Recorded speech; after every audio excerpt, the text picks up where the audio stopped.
Sveiki, es esmu Ārlis, optimistu apvienībā plašāk pazīstams kā cīnītājs, bet dziļākos sīkumos neieslīgsim. Un šodien es gribētu parādīt, pastāstīt un pats paeksperimentēt, kā salabot jūsu bojāto iPod. Piemēram, man vienu dienu uznāca nelaime, pēkšņi neskan kreisā austiņa, labā skan, un tad domāju, ko darīt. Pirmais bija uzreiz jāsūta pie Apple džekiem labot, un tad padomāju, Apple ar savu cenu politiku varētu diezgan smuku naudiņu nokāst. Un tad izdomāju, varbūt pa lētu es pats mājas apstākļos varu sataisīt. Un tā, pirmais, ko darīt, bija uzreiz eBayā meklēju vainīgo detaļu. Un atklāja, ka vainīgā lietiņa ir šis te var parādīt headphone jack ar hold podziņu.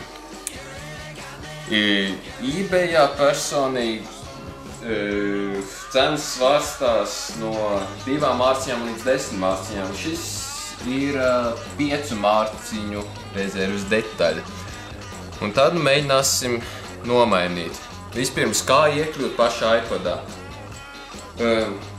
Apple ir īpaši parūpējušies, lai to nevarētu mājas apstākļos izdarīt, lai varētu sev kontiņā naudu dabūt. Internets piedāvā iespējas pasūtīt tur speciāls stūļus, lai tur iekļūtu no plasmas, kas varētu lūst, bet tad es pēkšņi uzgāju, ka to var izdarīt ar parastu virtuves nazi. Izklausās brutāli, bet ko mums vajag parastu virtuves nazi, vēlams lokam un pēc iespējas plānāk. Un papīra saspraudes vai tāds ļoti šauras nagniņas, bet vārdu sakot, ko varētu salikt šajās vietās, lai turētu šo metāla aizmuguri atlocīt. Jā, jums nāksies locīt aizmuguri. Nekas pārāk traks viņai nenotiks, ja to darīsiet lēnām un uzmanīgi. Es savējo iPod jau esmu attaisījis, jo otro reizi pārāk negribētu to darīt, jo tā kā tā bija mana pirmā reize, tas aizņēma man diezgan ilgu laiku. Un pastāstīšu, kā to darīt. Pirmā lieta, kur mēs atlocam aizmuguri, ir mēs šajā, parādīšu aizmuguri, kur ir šīs te fiksācijas vietas. Es jau attaisīts iPods, jā. Fiksējis viņš pie šitiem te tādiem izcilnīšiem. Ir 3 vienā sānā, 3 otrā sānā, 2 apakšā un 1 augšā pie hold pogas. Pirmais, ko mēs sākam, tas tā kā jau standartiņš visiem ir iegājies, ka sākam ar labās malas vidējo malu. Mēs vienkārši ieliekam nāzi iekšā un locam, tik viegli mēs neliksimies, viņi tur bišķiņi ar spēki iespraužam nāzi un locam to aizmuguri, kamēr tāda bišķiņa šķirbiņa parādās, un tur ieliekam naglu, saspraudīt, ļoti ievu naglu, protams, lai viņi paliek vaļā, un tad mēs tā ejam apkārt iPodam. Šo daļu, un tur visur mēs saliekam visas tās naglas. Un tad mēs ķeramies pie apakšsvara, arī te visu atlocam, saspraužam. Tad otra puse, un tad beigās augšs, un tad, kad beidzot tas ir izdevies, man personīgi tas paņēma apmēram 2,5 stundas no manas dzīves, respektīvi. Bet ar cilvēkiem, kam ir veiklāki pirksti, tas noteikti, un kam ir lielāka pacietība, tas noteikti paņems mazāk laika.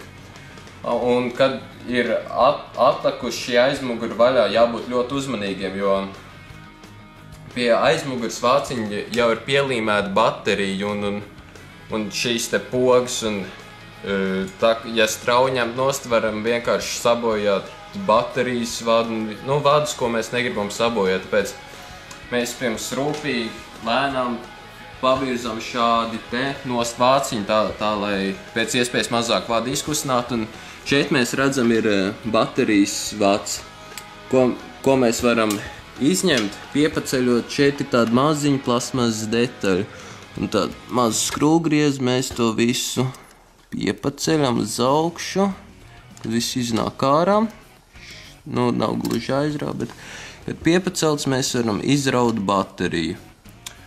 Un iPods ir atslēdzies. Un tad mēs atlokam vaļā, jo kā tas izskatās iekšā, kā viņš apmēram te stāv. Es jau esmu pacenties visu te izdemolēt, jo es kāds nepacietīgs cilvēks, kamēr vēl detaļas nav pienākuši, jau visu gribu apstīt, kas un kā. Šādi te. Baterija ir pielīmēta virsū šim te vadam, un ja mēs viņam gribam tikt klāt, mums vispirms lēnām uzmanīgi jāatplēš bateriju, viņa diezgan stingri, un tad mēs ar to pašu virtuves nāzi mēs viņu lēnām atplēšam nost, kamēr un tad mēs varam izņemt bateriju. Holdpogu un headphone jacks ir piestiprināts ar kopā 4 ļoti maziņām skrūvēm, bet viņas tiešām ir maziņas, tā kā nebūtu vēlams viņas pazaudēt. Un kur viņas te bija pieskrūvētas, tās apstīsimies. Jā. Viena skrūviet te, otra šeit no sāna, tad reku holdpoga tiek pieskrūvēta un rekur arī no sāna viņa ir pieskrūvēta. Tad mēģināsim nomainīt. Ko mēs darām? Uzmanīgi atlocam cieto disku, viņš nav pielīmēts. Un šeit mēs redzam visu schēmu. Un atvienojam pogas, atkal piepaceļot plastmasas draņķīti. Šitā atlec vaļā mēs varam mierīgi izvilkt ārā mūsu bojāto detaļu. Ja vēlaties bojāt detaļas, var jums viņu pārdot tāds gabalā. Un ņemam jauno. Ko es darīšu? Es pirms viņu ieskrūvēšu iekšā, lai pēc tam būtu mazāk ķēpāšanās.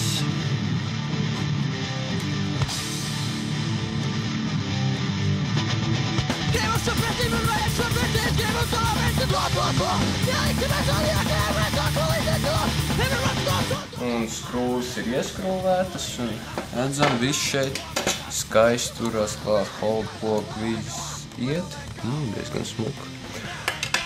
Un tā, sākotnēji arī vads bija pielīmēts pie metāla vāciņa šajā vietā un šeit. Tā parādīšu, šeit viņš bija pielīmēts un šeit. Un, ja mēs gribam nomainīt pārāk nebojāt, tāpēc arī tas jāplēš visnotaļ lēnām uzmanīgi nost. Līmēsim atpakaļ uz parastāko izolācijas lēni. Melnā krāsā, ieturēsimies pie standartiem, jo tas viss arī bija ielīmēts ar melnu lēni.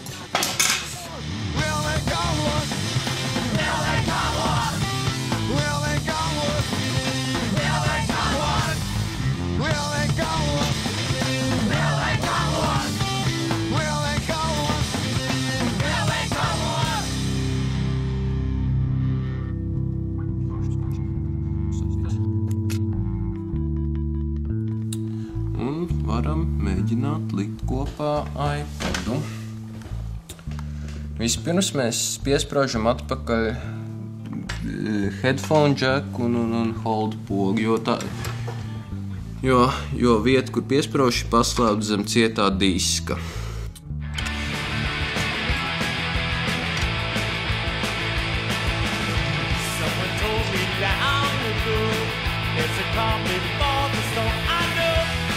Holdpoga strādā, un tagad patiesības mirklis, vai arī austiņas strādā. Oho! Ko mēs dzirdam? Edijs Vēders apgalvo, ka viņš skan. Nu labi, un ko mēs varam sataisīt ar šī vienkāršā remonta palīdzību? Varam nomainīt ekrāniņu, varam nomainīt cieto disku, jo iekšā ir parastais 2,5 colu. Šajā gadījumā 80 GB Samsung cietais disks. Varam nomainīt pamatplatu, varam bateriju nomainīt. Jebkur bojāto detaļu, ko mēs gribam, ieguldot salīdzinoši mazus naudas līdzekļus. Paldies, skatījāties, un tiksimies iespējams vēlāk.